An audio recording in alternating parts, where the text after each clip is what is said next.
آج پہلے کچھ سوالات طارق صاحب نے مجھے بھیجے ہیں، تو پہلے ان سوالوں کے مختصر جوابات عرض کر دوں، تو پھر آج جس موضوع پہ بات کرنی ہے وہ پھر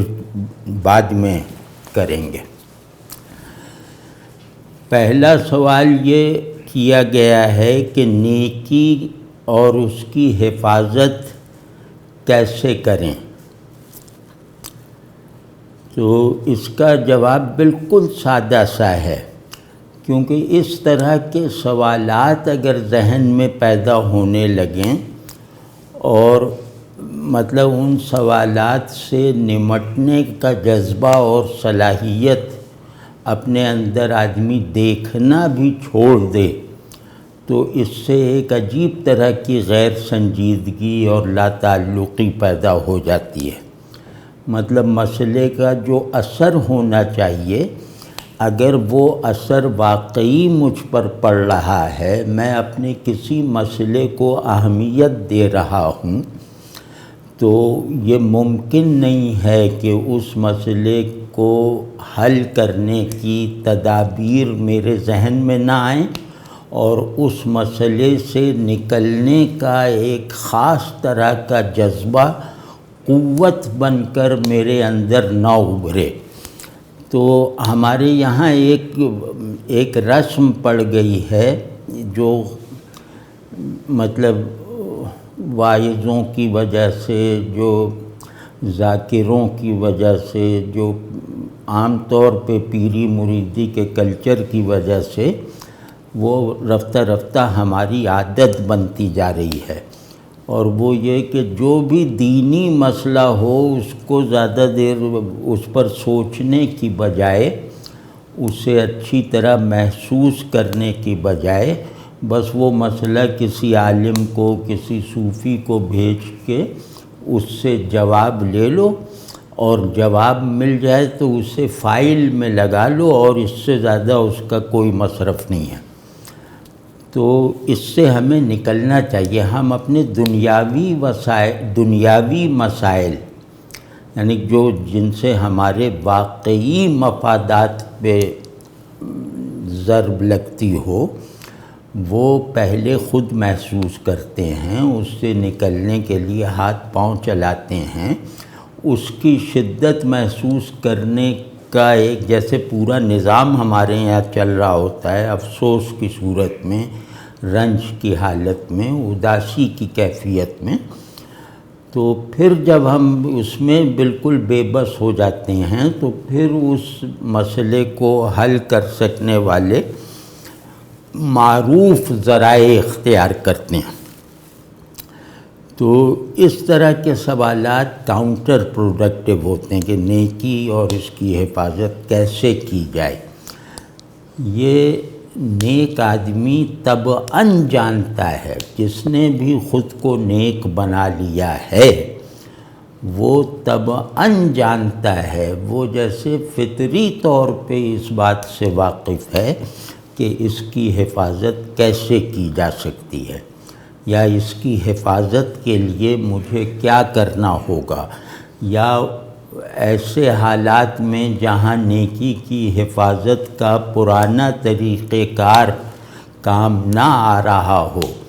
پرانی فصیلیں جو ہیں وہ اس یلغار کو نہ روک پا رہی ہوں، تو وہ فوراً اس کے لیے کوئی دوسری ڈیفنس اسٹریٹجی بنا لیتا ہے۔ یعنی وہ صرف پوچھتا نہیں ہے، بنا لیتا ہے، اور بنا لینے کے بعد پھر وہ جو دوسرے نیک لوگ جو اس سے زیادہ بصیرت رکھتے ہوں، فراست رکھتے ہوں، پھر ان سے فوری رابطہ کرتا ہے کہ بھائی جلدی جلدی بتاؤ کیا کرنا ہے، یا میں یہ کر چکا ہوں اب کیا کروں مزید۔ تو یہ جو ان سب صورتوں میں ایک گھبراہٹ سی ہونی چاہیے، ایک سٹیٹ آف ایمرجنسی سی محسوس ہونی چاہیے، وہ مذہبی لوگوں میں بہت ہی کم اب رہ گئی ہے۔ تو اس میں پہلی بات یہ کہ یہ تم سوچو کہ نیکی کیسے کرنی ہے اور اس کی حفاظت کیسے ہوگی، اور سوچنے اور اس سوچ کے مطابق عمل کرنے کے نتائج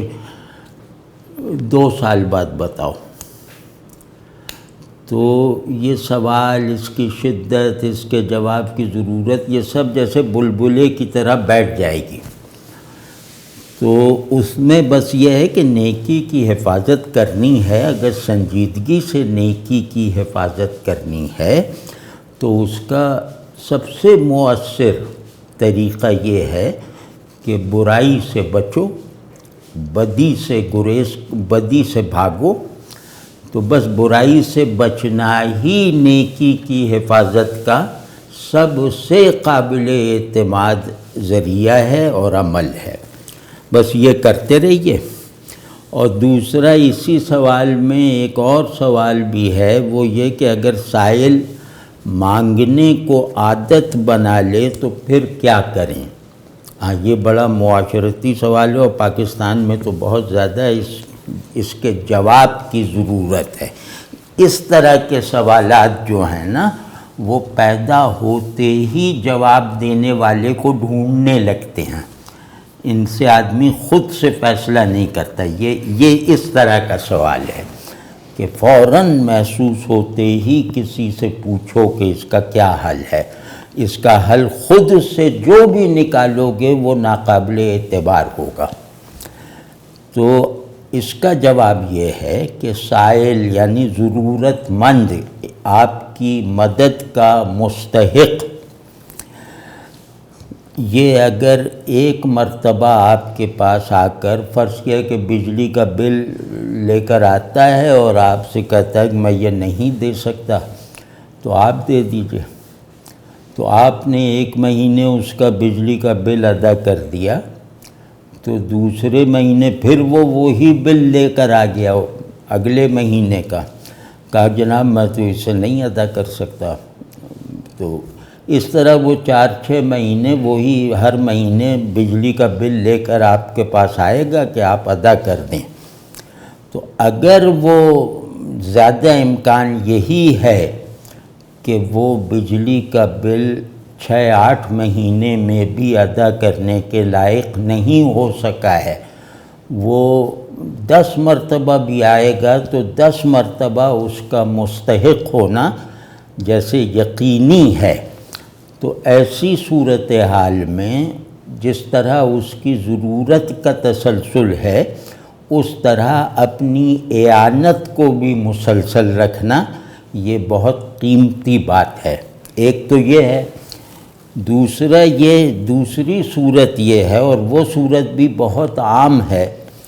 کہ ایک آدمی سائل کا روپ دھار لیتا ہے، یا پہلی مرتبہ آپ کے پاس جب وہ آتا ہے تو وہ مستحق ہوتا ہے، تو آپ نے اس کی مدد یا اس کی ضرورت پوری کر دی، اس کے بعد وہ ایسا لگتا ہے کہ جیسے اس نے آپ کے گھر کا راستہ دیکھ لیا ہے، اور پھر اس کے وہ مانگتا ہے کبھی روب کے ساتھ، کبھی خوشامد کے ساتھ، کبھی روتے ہوئے، تو مطلب اس میں لگتا ہے صاف صاف کہ یہ اداکاری کر رہا ہے۔ تو اس کی پہچان ہر آدمی کو ہو جاتی ہے۔ غیر مستحق بار بار اگر چکر لگاتا ہے تو دوسری مرتبہ میں آپ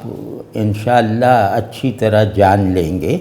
کہ یہ مستحق نہیں ہے۔ یہ پہلی مرتبہ آیا تھا تو شاید مستحق ہو، لیکن یہ اب مستحق نہیں ہے۔ تو اگر ایسے کسی سائل سے واسطہ پڑ جائے جس کے بارے میں یقین سے معلوم ہو، ثابت ہو کہ یہ مستحق نہیں ہے، یہ پیشہ ور مانگنے والا ہے، تو پھر اس سے معذرت کر لینی چاہیے، اور پھر اس میں بھی سختی نہیں برتنی چاہیے، معذرت کر لینی چاہیے۔ اس میں بھی ایک حکمت ہے، وہ یہ کہ میں یہ دیکھتا ہوں اپنے چاروں طرف اور برسوں سے دیکھتا آ رہا ہوں کہ یہ جو لوگ دھوکہ دے دے کے مانگتے ہیں نا، دھوکہ دینے کا مطلب یہ ہے کہ انہوں نے کہا کہ وہ ہسپتال میں آپریشن ہو رہا ہے میری والدہ کا، تو فوری طور پہ یہ پیسے چاہیے، تو اس طرح کی کوئی عجیب دہلا دینے والی خبر وہ سنا کے وہ کہتا ہے بس جو کر سکتے ہو کر دو۔ تو وہ جو پیسہ آپ سے لے جاتا ہے دھوکہ دے کر، وہ پیسہ اس کی واقعی ضرورتوں میں صرف ہوتا ہے۔ وہ پیسہ لے کر وہ کوئی 5 اسٹار ہوٹل میں کمرہ بک کروا کے 3 راتیں گزارنے کا بندوبست نہیں کرتا، بلکہ اسی پیسے سے جو آپ سے، مجھ سے، ان سے، ان سے اس نے دھوکے سے جمع کر لیے ہیں، ان پیسوں کو وہ اسی طرح بجلی کا بل دینے میں، مکان کا کرایہ دینے میں، وہ دکان کا ادھار چکانے میں، بچوں کے کپڑے بنانے میں، جو بالکل جو معمول کی جو شدید ضرورتیں ہوتی ہیں انہی میں صرف کرتا ہے۔ تو تھوڑا اس اینگل سے بھی چیزوں کو دیکھا کریں کہ وہ کیونکہ اس کی تربیت نہیں ہوئی، اور وہ جو ہے وہ یہ سمجھتا ہے کہ اگر میں جا کے اپنی واقعی ضرورت بیان کروں گا تو 100 روپے دے دے گا کوئی، لیکن اگر میں اس طرح کا کوئی جھوٹ بول دوں تو ممکن ہے 10,000 مل جائے۔ تو وہ جیسے پیسہ جمع کر لیتا ہے کہ 2-3 مہینے کے لیے فراغت ہو جائے، تو اس کو ذرا سا نظر میں رکھنا چاہیے۔ غریبی اور افلاس یہ بہت ساری غلطیوں کا جواز فراہم کرتی ہیں۔ غریب آدمی، مفلس آدمی جو اپنے بچوں کو بھوکا دیکھنے کا عادی ہے، وہ اگر کوئی دھوکہ بھی دے دیتا ہے ایسے لوگوں کو جن کو وہ اس کی مدد کر کے کچھ نقصان نہیں محسوس ہوتا، تو اس کو تھوڑا سا نظر انداز کر دینا چاہیے۔ تو یہ ذرا خیال رہے کہ افلاس، مفلس رشوت مانگے تو اس وقت فقہ کی کتاب نہیں کھولنی چاہیے، مطلب چپکے سے پکڑا دینی چاہیے، کیونکہ ظاہر ہے ایک کانسٹیبل ہے، اس کی جو تنخواہ ہے اس میں 1 ہفتہ گزارنا مشکل ہے، کجا یہ کہ وہ مہینہ پورا گزارے، یہ ہمیں اچھی طرح معلوم ہے۔ تو اب وہ کسی بہانے سے کوئی ادھر ادھر کر کے مانگ رہا ہے، اپنی دانست میں رشوت مانگ رہا ہے، تو آپ اس کو جو وہ مانگ رہا ہے اس سے ڈبل کر کے دے دیں اور کہیں دیکھو جو اماؤنٹ تم مانگ رہے تھے رشوت کے طور پر میں نے اسے بدل دیا ہے، اسے دوگنا کر دیا، اب یہ رشوت نہیں ہے۔ تو اس کو بھی آپ نے ایک گناہ سے نجات دلا دی، خود بھی اس کو جو ضرورت تھی اس میں اسے پورا کرنے میں اپنا ایک ہمبل سا کردار ادا کر دیا۔ تو اس میں اگر یہ پکڑے جائیں ہم دونوں، وہ کانسٹیبل مجھ سے پیسے لیتے ہوئے پکڑے جائیں، تو میں اس کے خلاف گواہی نہیں دوں گا۔ میں اس عدالتی فیصلے کو ظلم سمجھوں گا جو اس کانسٹیبل کو رشوت لینے کی سزا دے رہا ہے، کیونکہ اس ریاست کو کوئی حق نہیں ہے رشوت کے قوانین پہ سزا دینے کا، جس نے اپنے لوگوں کی ایک بہت بڑی اکثریت کو جو ہے وہ ان کی کفالت کا فریضہ ادا نہیں کیا، ان کے لیے رشوت کو لازم کر دیا ہے، جائز کر دیا ہے، وہ حالت اضطرار میں ہیں۔ تو یہ ذرا سا خیال رکھنا چاہیے، تھوڑا بہت دھوکہ کھا لیں کوئی نہیں، لیکن ظاہر ہے وہ آپ کو دھوکہ دینے غریب آبادی سے آ رہا ہے، اور آپ کو دھوکہ دینے کے بعد اپنے اسی گھر میں جائے گا جو ایک بہت پسماندہ آبادی میں ہے، اور وہ 10 سال بعد بھی آپ کو دھوکہ دینے پھر آ جائے گا، تو پھر بھی وہ وہیں سے آیا ہوگا جہاں سے 10 سال پہلے آیا تھا۔ تو اگر یہ سب حالات کو ان کی ایک کلیت میں دیکھیں تو مطلب اتنا اس میں حساس نہیں ہونا چاہیے۔ ایک اور سوال ہے، یہ مجھے یقین ہے کہ طارق صاحب کا اپنا سوال ہے، اوپر والے بھی لگ رہا ہے انہی کے ہیں، لیکن یہ تو بہت ان کا جیسے یہ سوال کیا تکیہ کلام ہے۔ وہ یہ ہے کہ تم مجھ سے پوچھ رہے ہیں کہ تمہاری سوانح حیات مختلف بڑی بڑی شخصیات سے مزین ہے، ہم اس کمی کو کیسے پورا کریں؟ سوال یہ ہے، اور سوال میں شدت پیدا کرنے کے لیے انہوں نے ایک مصرع بھی لکھ دیا ہے کہ سوال ذرا شدید ہو جائے۔ وہ مصرع جس عبارت کے ساتھ لکھا ہے وہی پڑھ رہا ہوں کہ بقول شاعر رحمۃ اللہ علیہ، اب ڈھونڈو انہیں چراغ رخ زیبا لے کر۔ تو اب یہ سمجھ میں آیا کہ چراغ رخ زیبا لے کر یہ طارق صاحب ڈھونڈیں گے؟ طارق صاحب خود رخ زیبا ہیں جو اپنے حسن کی روشنی میں محبوبوں کو ڈھونڈیں گے۔ تو لیکن بڑا مجھے اچھا لگا کہ وہ شدت پیدا کرنے کے لیے ایک تو انہوں نے مصرع بے وزن کر دیا، اور اگر اس مصرع کو فرض کیا وزن میں لے آئے تو اس کا محل استعمال بالکل ہی مختلف ہو گیا ہے، کہ یہ مطلب ہے کہ ہم اس کمی کو کیسے پورا کریں کہ بڑے بڑے آدمیوں کو تم نے دیکھا ہم نے نہیں دیکھا، بقول شاعر اب انہیں ڈھونڈ چراغ رخ زیبا لے کر۔ تو یعنی کہ میں جو تم سے یہ سوال پوچھ رہا ہوں، میرے سامنے تو ایسی ہی ایک مشکل کھڑی ہوئی ہے کہ وہ بڑے لوگ ہماری نظر سے اوجھل ہیں، اب میں انہیں چراغ رخ زیبا لے کر ڈھونڈوں گا۔ تو بڑا مطلب دلچسپ ہے۔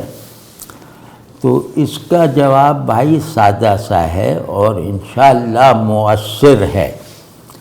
وہ ہے اچھی صحبت میں رہا کریں، اچھی صحبتوں میں شریک رہیں، اچھی صحبتوں کے بانی بنیں۔ اگر یہ کر لیا نا کہ اللہ کے واسطے سے تم سے محبت ہے اور اللہ کو خوش کرنے میں ہم ایک دوسرے کے مددگار ہیں، تو پھر بڑے آدمیوں کو نہ بھی دیکھا ہو تو انشاءاللہ بڑے آدمیوں کو دیکھنے اور ان سے تربیت پانے کے نتائج کے برابر برکتیں آپ کو حاصل ہو جائیں گی۔ آپ صرف اس پہ عمل کریں کہ اللہ کے لیے محبت اور اللہ کے لیے دوستی اور اللہ کی بنیاد پر جیسے صحبت کا پورا نظام دیکھنا شروع کر دیں تو انشاءاللہ کوئی محرومی نہیں ہے، کوئی محرومی نہیں ہو سکتا ہے کہ ہم نے جن بڑے آدمیوں کو دیکھا ہو وہ ہمارے لیے آزمائش بن گیا ہو، ہم پر تو کچھ ہوا ہی نہیں، تو آزمائش بن گیا کہ مطلب ہمارے خلاف ایک بڑی شہادت جو ہے وہ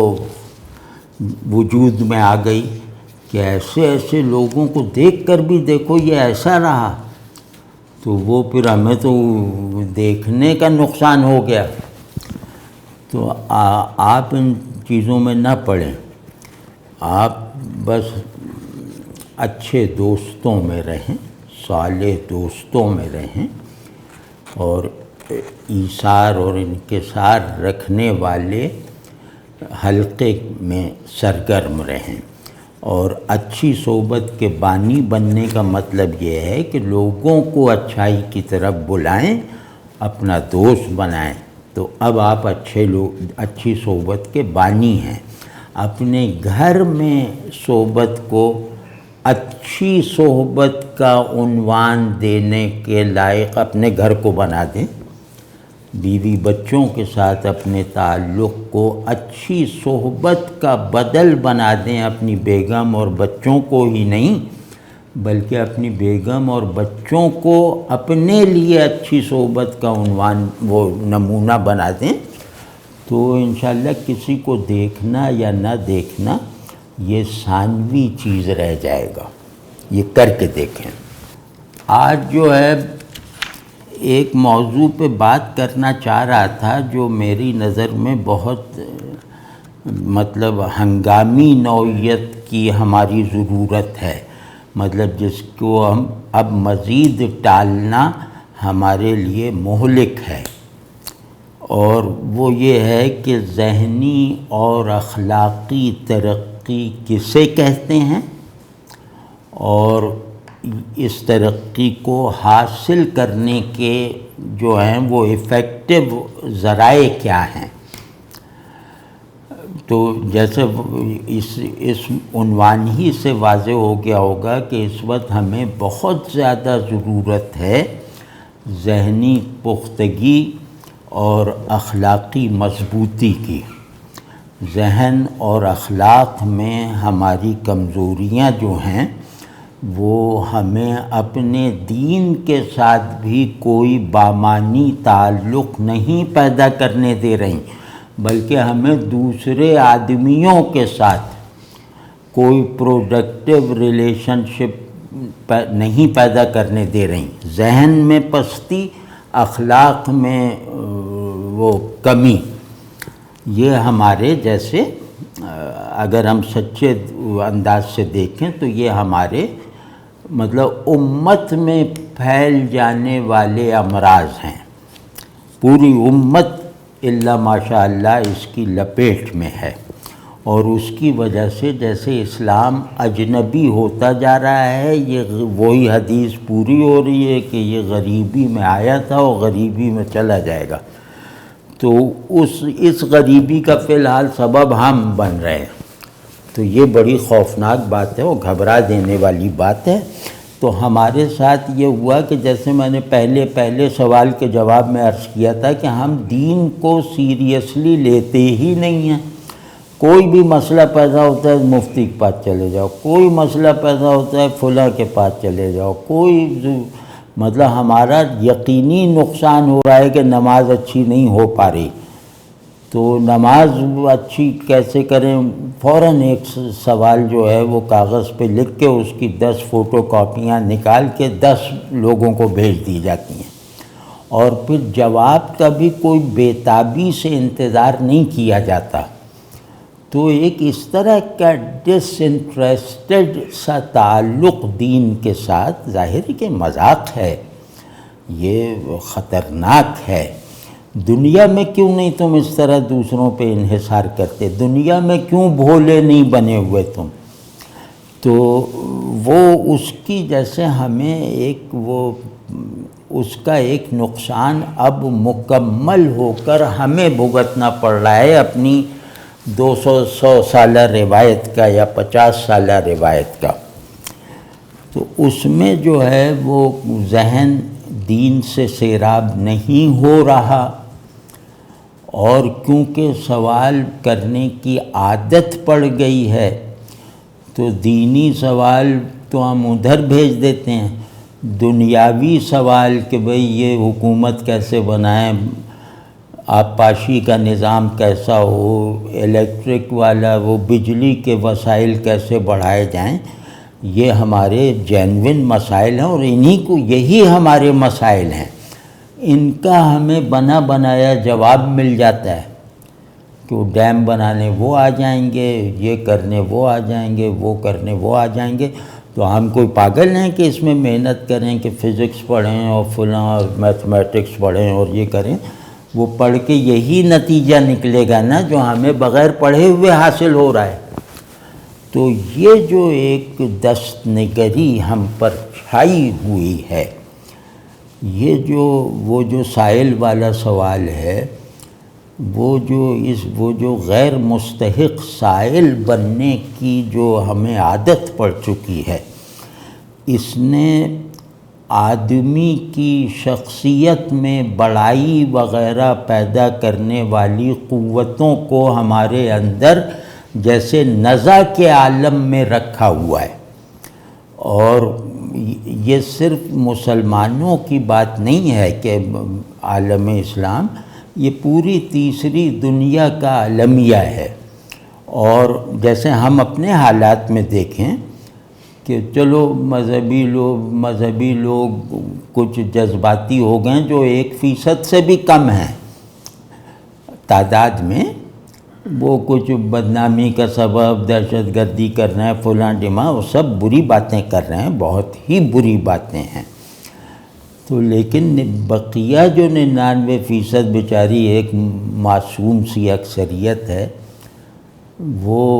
اس سب سے لا تعلق ہے۔ تو لیکن جو لوگ یہ طعنے دیتے ہیں، یعنی کہ ہمارے یہاں کے لبرلز یہ طعنے جو دیتے ہیں کہ مذہب آدمی میں یہ جارحیت اور یہ سب شدت پسندی پیدا کرتا ہے، 1% کو ثبوت کے طور پہ پیش کر کے وہ باقی 99% کو بھی اس کی لپیٹ میں لے لیتے ہیں، تو یہ اس سے بڑی شدت پسندی ہے، یہ ان لوگوں سے بڑی سنگ دلی اور بددیانتی ہے۔ تو خیر، لیکن یہ سب کچھ ہمیں دیکھنا اس وجہ سے پڑ رہا ہے کہ ہم نے ذہن اور اخلاق کی ترقی کے جو نیچرل ذرائع ہیں انہیں استعمال ہی نہیں کیا، اور مذہب کو اس میں بالکل مصنوعی طور سے استعمال کیا، آرائشی طور پہ۔ مذہب کا بھی کوئی کردار زیادہ نہیں رہا۔ تو اب اس میں دیکھنے کی بات یہ ہے کہ یہ ذہنی ترقی یا اخلاقی ترقی جو ہے، اس کی بنیادی ضرورتیں کیا ہیں، یعنی ہم کس ذہن کو کہیں گے کہ یہ اچھا ذہن ہے، اور کس شخصیت کو کہیں گے کہ یہ اچھا آدمی ہے۔ تو اس میں کچھ لوازم ہوں گے نا جو بالکل جنرل ہوں گے، جو شرط کی طرح ہوں گے۔ تو اس میں جیسے ذہنی ہو یا اخلاقی ترقی، ان کے اکثر لوازم ایک جیسے ہیں، کیونکہ ذہن کی پہلی جو پروڈکشن ہے وہ اخلاق ہوتا ہے، یعنی ذہن کی جو اندرونی ورکنگ اور فنکشننگ ہے وہ پہلے شروع ہوتی ہے، اور پہلے وہ اپنے حامل کی شخصیت میں پر اثر انداز ہوتی ہے، یعنی اس کے اخلاقی وجود کو تقویت پہنچاتی ہے۔ ذہن کا پہلا کام یہ ہے۔ تو اب اس میں ریلیونس ہونی چاہیے کہ آپ جس حال میں، جن حالات میں ہیں، جس دنیا میں ہیں، جن چیلنجز میں گھرے ہوئے ہیں، ان میں آپ کا ذہن کوئی رائے دینے اور پھر اس صورتحال میں کو بنانے والا ذہن اس رائے کو سننے کے لیے تیار ہے یا نہیں، یعنی آپ کے ذہن کی آپ کے حالات، امیجیٹ حالات سے لے کر آپ کے گلوبل حالات تک ریلیونس اور وہ مناسبت کوئی ہے، یا آپ آج کے مسئلے کا حل جو ہے وہ بھگوت گیتا سے لانے کی ضد کیے ہوئے ہیں۔ دوسرا یہ کہ ایفیکٹیوٹی، کہ آپ کا اخلاقی وجود یا آپ کا ذہن، دونوں یہ آپ سے باہر کچھ نتائج پیدا کر رہے ہیں، یہ آپ کے اندر اپنے مطلب اپنی فنکشننگ کو مستحکم کرنے کے بعد یہ اپنے آپ کو موجودہ دنیا میں آپ سے باہر مینیفیسٹ کر رہے ہیں یا نہیں، یعنی آپ کے اچھے ہونے سے اچھائی پھیل رہی ہے یا نہیں، آپ کے ذہین ہونے سے جہالت کم ہو رہی ہے یا نہیں۔ یہ نہایت ضروری ہے۔ اگر ایسا نہیں ہے تو دماغ بھی مردہ ہے اور اخلاق بھی نزع میں ہے۔ اور تیسرا ہے پروڈکٹیوٹی، کہ آپ کا ذہن یعنی آپ کا تفکر، آپ کا تعقل، آپ کا تخیل، یعنی آپ کے ذہن کی تمام سرگرمیاں ایک مجموعی حالت میں یا جزون بھی وہ خیر پیدا کر رہی ہیں یا نہیں، وہ لوگوں کے لیے مفید بن رہی ہیں یا نہیں، وہ اپنے مطلوبہ نتائج کو پیدا کرنے میں کامیاب ہو رہی ہیں یا نہیں، مطلب یہ جو پیڑ ہیں یہ پھل دے بھی رہے ہیں یا نہیں۔ اسی طرح جو ہے وہ اسی کا دوسرا حصہ ہے کہ یوٹیلیٹی، کہ جب تک مادی طور پر، معاشی طور پر جب تک کسی چیز کی افادیت ثابت نہیں ہوگی، اس وقت تک اس کی حقانیت بھی معطل رہے گی، وہ تصور کی طرح رہے گی۔ تو اگر دین بابرکت ہے تو اس برکت کا ظہور ہونا چاہیے دوسروں کے لیے فائدہ رسانی میں۔ تو اس کو کہتے ہیں یوٹیلیٹی، کہ ذہن اور اچھائی، میری طبیعت کی اچھائی اور میرے ذہن کی قوتیں جو ہیں وہ ایسے وینیوز دریافت کریں کہ جن کے نتیجے میں جو ہے وہ انسانیت فائدہ اٹھائے یا نقصان سے بچ جائے، اور یہ فائدہ اور یہ نقصان دونوں دنیاوی ٹرمز میں ہو، کہ 100 روپے مل جائے یا 100 روپے کھو جائے، بس یہ سطح والا فائدہ نقصان۔ اور پھر ہے سرٹینٹی، دماغ حالت تیقن میں نہ ہو، دماغ کی پرورش آئیڈیا آف سرٹینٹی یا اسٹیٹ آف سرٹینٹی میں نہ ہو رہی ہو، تو اس کی تمام سرگرمیاں تخریبی ہیں اور انتشار پیدا کریں گی، وہ انارکی پھیلائیں گی، چاہے وہ ذہن کتنا اچھا ہو جائے، لیکن یہ کہ وہ انارکی پھیلائے گا، وہ شعور کی وحدانی قوت کو سامنے نہیں آنے دے گا، جو شعور کا سب سے بڑا مطالبہ ہے کہ میرے تمام فیکلٹیز کی سرگرمیوں کے نتائج میں وحدت پیدا کر کے ان کو جو ہے وہ باہر مینیفیسٹ کرنا ہے۔ تو وہ پھر اگر سرٹینٹی نہیں ہے نا، یعنی کوئی اصول علم، کوئی نظریہ علم، کوئی نظریہ وجود، یہ میرے اندر شک اور شبہے سے بالا تر حالت میں ایک جیسے بالا دست آئیڈیا کے طور پر اگر موجود نہیں ہے، تو میری کھوپڑی میں رکھا ہوا دماغ جیسے غلطی سے رکھ دیا گیا ہے، یہ کسی اور مخلوق میں فٹ ہونا تھا، وہ میرے کھوپڑی میں غلطی سے رکھ دیا گیا ہے۔ یعنی یہ انسانی ذہن ایسا ہو ہی نہیں سکتا کہ وہ ایک آئیڈیل سرٹینٹی جو چاہے ویریفائیبل نہ ہو، وہ چاہے پوری طرح جو ہے وہ تخیلی ہو، لیکن وہ ذہن کی سرگرمیوں کے نتائج کو ایک دائرے میں کھپانے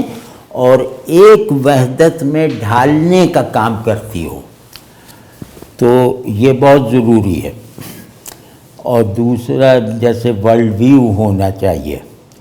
کہ ایک ورلڈ ویو ہوتا ہے جو ذہن نے پروڈیوس نہیں کیا، بلکہ ذہن نے اپنے کلیکٹیو آئیڈیل کے طور پر قبول کیا ہے۔ اب اس کا کام یہ ہے کہ یہ اس ورلڈ ویو کو کانسیپچولائز کرنے کی ضرورتیں پوری کرے، اس ورلڈ ویو کو امیجن کرنے والی صلاحیتیں حاصل کرے، اور اس ورلڈ ویو کو ذہن سے عمل میں لانے کی تدابیر اختیار کرنے کی عقلی، جمالیاتی اور اخلاقی قوتیں رکھتا ہو، اس کے بغیر یہ نہیں ہوتا۔ تو اس کو کہتے ہیں ورلڈ ویو کے کبھی نہ بدلنے والے سوالات کا کبھی نہ بدلنے والا جواب رکھنا۔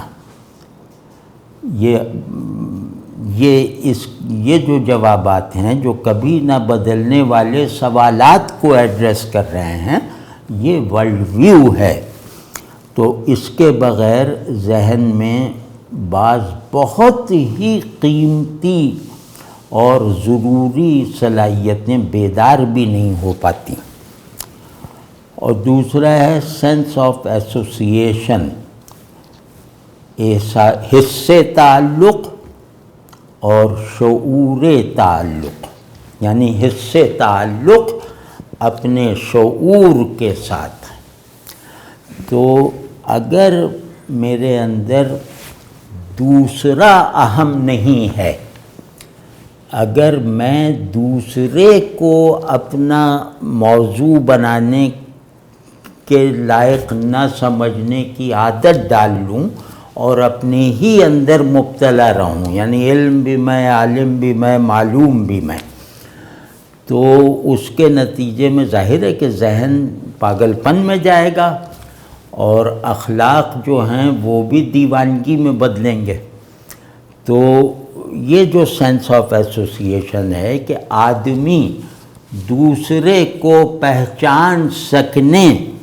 اور دوسرے سے متعلق رہنے کی تمام صلاحیتیں آئیڈیل لیول پہ رکھتا ہے اور ان کو عمل میں لا سکتا ہے۔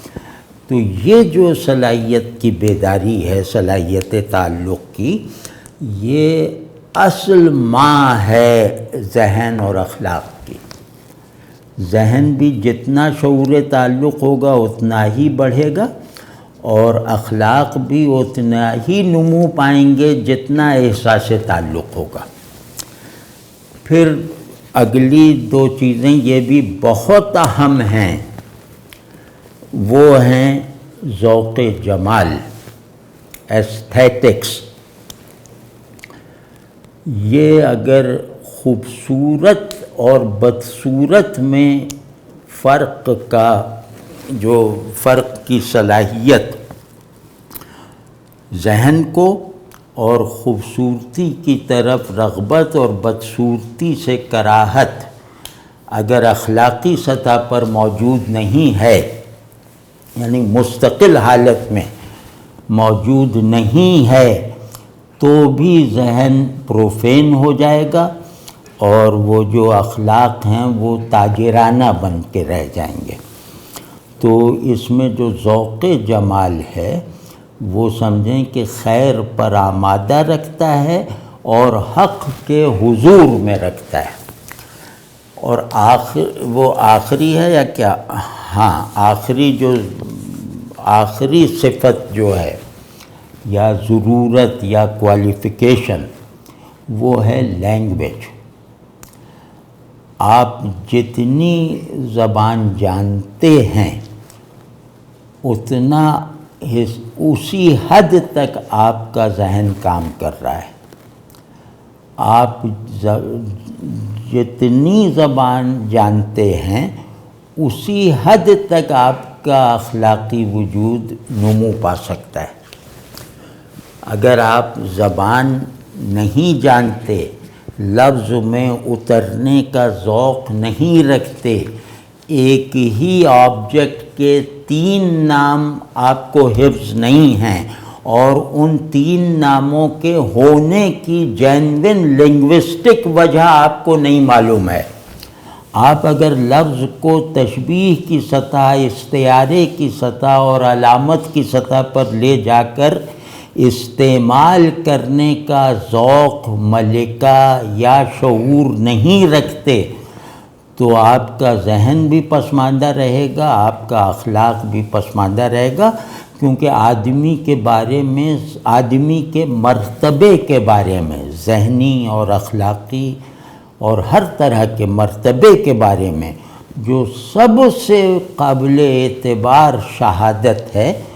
وہ لفظ دیتے ہیں۔ لفظ کی گواہی آپ کے لیے حتمی گواہی ہے۔ تو ظاہر ہے کہ جب آپ لفظ ہی کو بس یہ ناموں کی طرح، چند چیزوں کے ناموں کی طرح آپ لفظوں کو استعمال کرتے ہیں، سمجھتے ہیں اور اس سے آگے بڑھتے ہی نہیں ہیں، تو ظاہر ہے آپ کی تنظیم بھی جانوروں جیسی ہوگی، آپ کا دماغ بھی بالکل ہی ڈی ہیومنائز ہو جائے گا، آپ کے اخلاق بھی بس جیسے وہ فقیروں اور گداگروں جیسے ہوں گے۔ تو زبان کو بہت اہمیت دیں، لفظ آدمی کا انکیوبیٹر ہے۔ انکیوبیٹر نہیں ہوتا جو اسپتال میں لگا ہوتا ہے، جس میں بچوں کو ڈال دیتے ہیں تو وہ ذرا ان کی گروتھ ہو جاتی ہے۔ لفظ آدمیت کی نرسری ہے، باعتبار شعور بھی اور بلحاظ وجود بھی۔ تو جو زبان نہیں جانتا وہ اسے گویا ابھی آدمی ہونے کی کوشش میں لگے رہنا چاہیے، ابھی وہ آدمی نہیں بنا۔ تو اب ہماری صورتحال یہ ہے کہ زبان جاننے میں نقصان زیادہ ہو رہا ہے۔ اگر کوئی آدمی کوئی زبان فصاحت سے بولے یا کچھ زبان وہ الفاظ میں غواصی کر کے اس کے کچھ نتائج اب اپنی زبان میں بیان کرے، چاہے جتنا بھی آسان کر کے جتنا بھی پرکشش کر کے بیان کرے، اس کی آڈینس جو ہے وہ سب ہاتھ میں قینچی لیے ہوئے بیٹھی ہے۔ مطلب وہ کوئی آپ کے سن تھوڑی رہے ہیں، وہ سب بیٹھے ہیں۔ خطیب صاحب جو ہے وہ خوب علامات اور فلاں اور لفظ کی پرواز اور شعور کی اٹھان اور وجود کا پھیلاؤ یہ سب بیان کرتے جا رہے ہیں لفظوں میں۔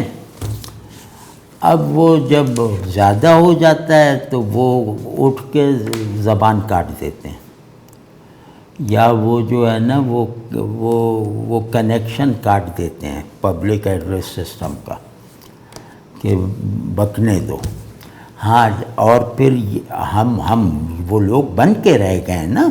مثال طور پہ ایک اچھے جدید تعلیم یافتہ آدمی کو بھی، یعنی کہ ایک ایوریج جدید تعلیم یافتہ آدمی جس نے انگریزی میں، فلسفے میں، اردو ادب وغیرہ میں ایم اے کر رکھا ہو، تو اس کو آپ کانٹ کی کتاب دے دیجئے، کرٹیک آف پیور ریزن، اور کہیے کہ یار اس میں جو نہیں پڑھنا ہے نا اسے تم اس پہ یہ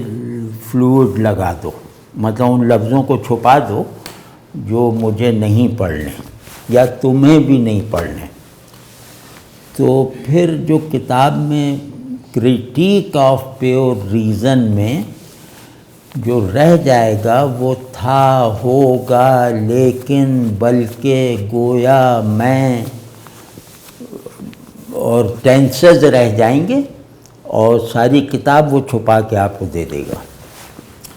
یہ ہماری دانش کی عمومی سطح ہے، خصوصاً جدید تعلیم سے پروان چڑھنے والے دماغ کی، جس سے توقع زیادہ تھی۔ یہ کسی کا بھی جو نام لیتے ہیں مطلب تو وہ نام سے زیادہ یا اس کے سن پیدائش اور سن وفات سے زیادہ اس کے بارے میں کچھ نہیں جانتے۔ یہ علوم نہیں پڑھتے، یہ علوم کی تاریخ پڑھ کے پی ایچ ڈی کرتے ہیں۔ تو جب اس طرح کی ایک عجیب طرح کی پسماندگی خوش دلی کے ساتھ قبول بھی کر لی جائے اور اس پسماندگی میں مبتلا ہونے کے نقد فوائد بھی حاصل ہو رہے ہوں، تو پھر کہاں کا ذہن، کہاں کا اخلاق، اور یہ مسئلہ ہی جیسے ریلیونٹ ہو جاتا ہے کہ ذہن کو ترقی دو، اخلاق کو ترقی دو۔ تو بہرحال ہم اپنے جیسے دوستوں میں بیٹھ کے یہ بات کر رہے ہیں کہ ان چیزوں مطلب ذہنی اور اخلاقی ترقی کو ان نکات کے ساتھ جو ہے وہ ترقی دینا ہمارے لیے دینی ضرورت زیادہ ہے، دنیاوی کم ہے۔ تو اس طرح اٹھیں اور انشاءاللہ وہ سب ہو جائے گا۔ لیکن یہ کہ ذہنی ترقی فرض کیا مقصود ہے اخلاقی ترقی، لیکن ذہنی ترقی کے بغیر وہ ممکن نہیں ہے، تو اس لیے ذہن کو بھی جوڑنا پڑتا ہے۔ اب اس میں بعض لوگ جو ہیں یہ سب باتیں سن سن کے اس کو آئیڈیلزم سمجھتے ہیں یا اپنے آپ کو اس کا مخاطب نہیں سمجھتے کہ بھئی ہمارا کہاں اتنا ذہن کہ ہم کانٹ کی کتاب پڑھ لیں۔ تو یہ نہیں، اس ڈیفیٹزم میں نہ پڑیں، کیونکہ ذہن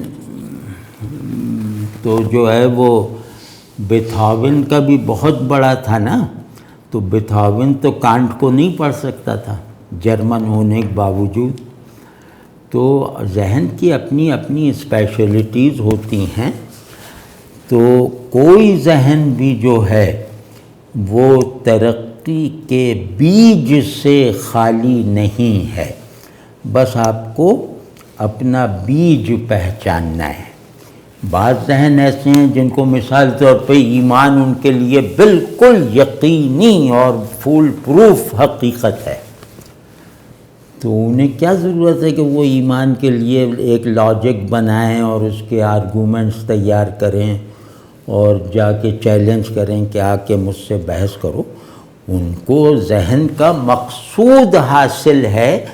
ذہن کی جو عارضی چمک دمک کے بغیر۔ تو بہت اچھا، ان کا بھی دماغ تو منزل پہ پہنچا ہوا ہے نا۔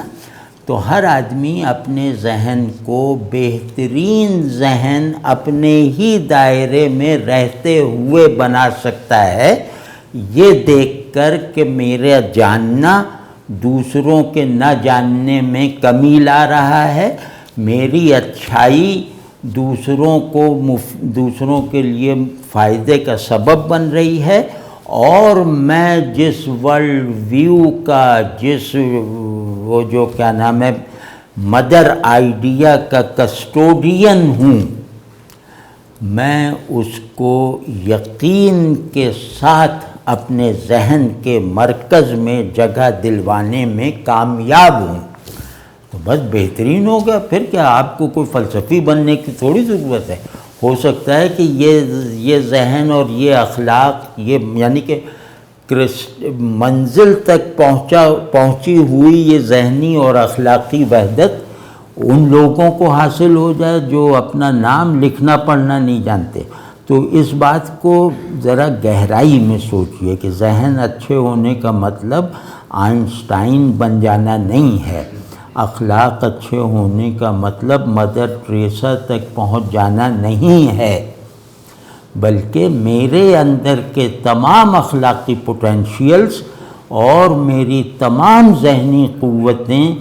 ایک مشترکہ ہدف پر نتیجہ خیز انداز سے متوجہ رہنے کے لائق رہیں،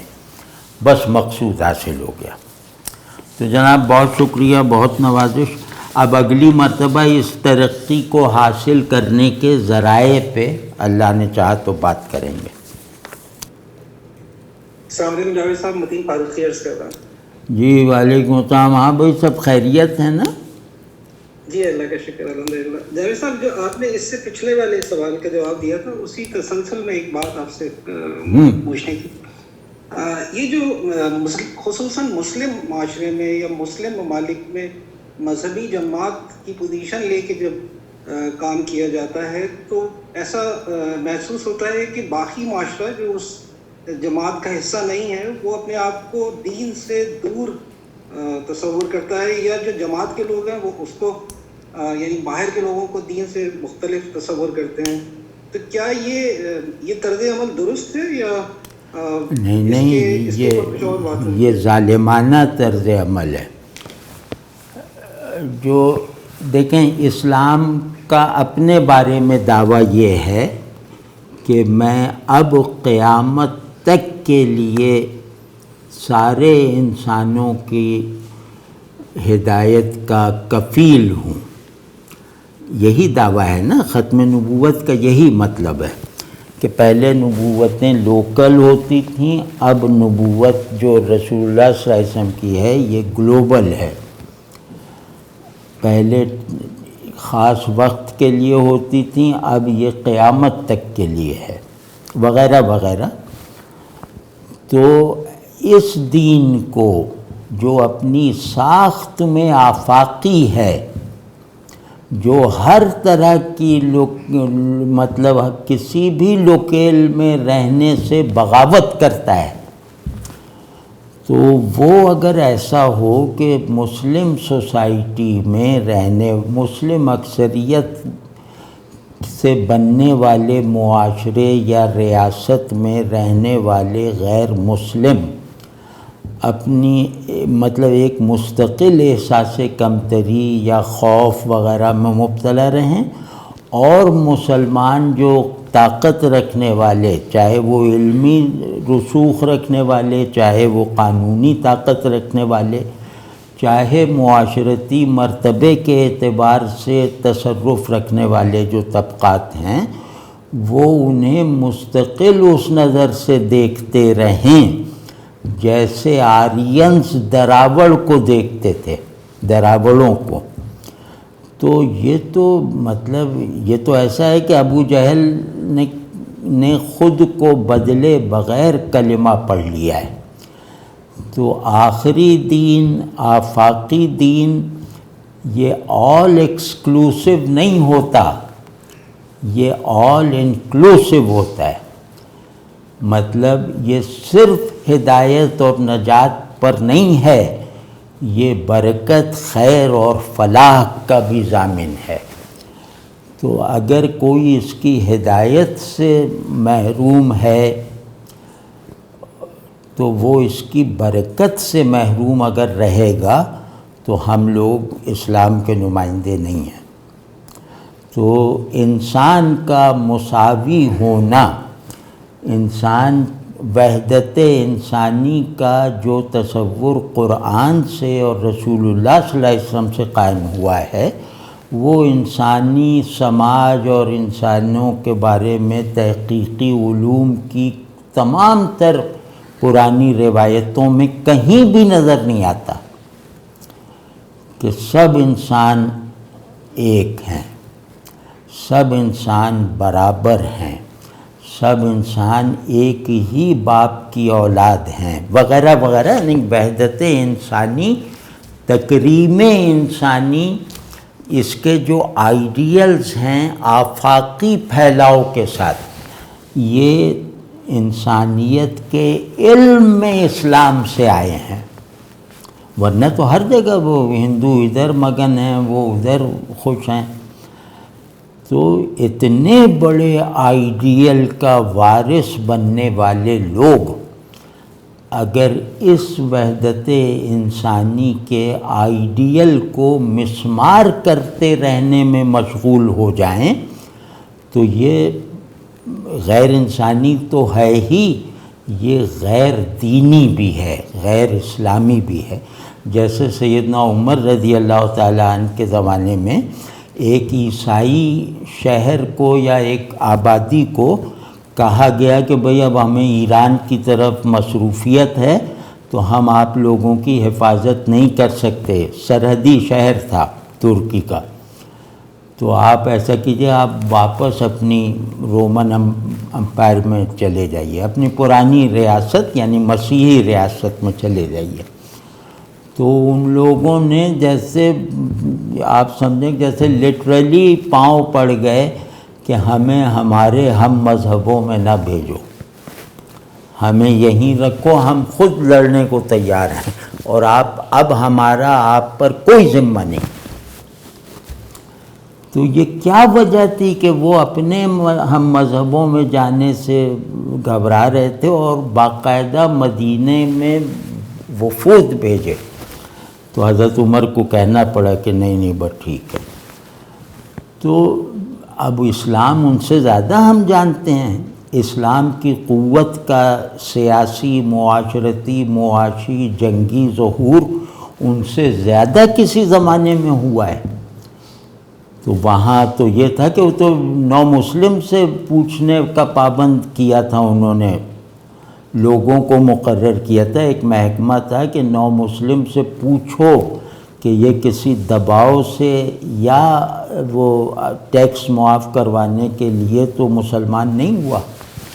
اگر یہ احساس ہو جاتا کہ اس کو کسی مسلمان سردار نے دباؤ ڈالا ہے اس پر کہ ایمان لاؤ اسلام پر، تو اس کو آزاد کر دیا، مطلب اس کو کہا جائے نہیں دباؤ پہ نہیں، تم اپنے دین پہ جاؤ۔ تو یہ حضرت عمر بن عبدالعزیز تک رہا ہے۔ تو اب اس میں مطلب ہم لوگ اس طرح کریں،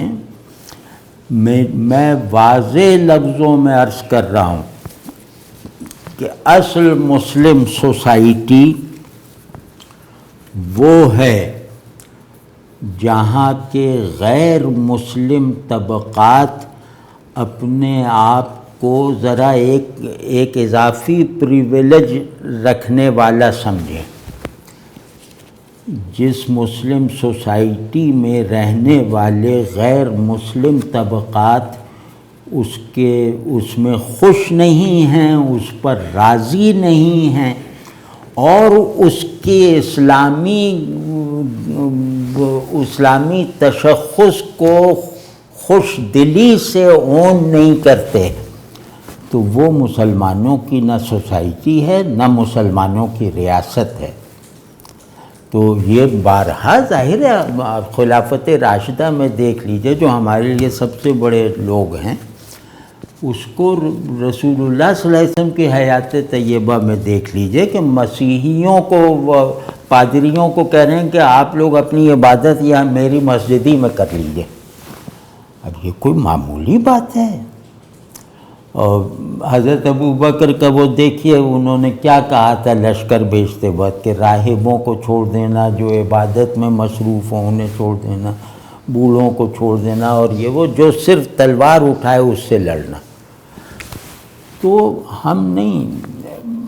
ہم آدمی بنے بغیر مسلمان ہونے کے دعوے دار ہیں. تو یہ بڑی مضحکہ خیز بات ہے.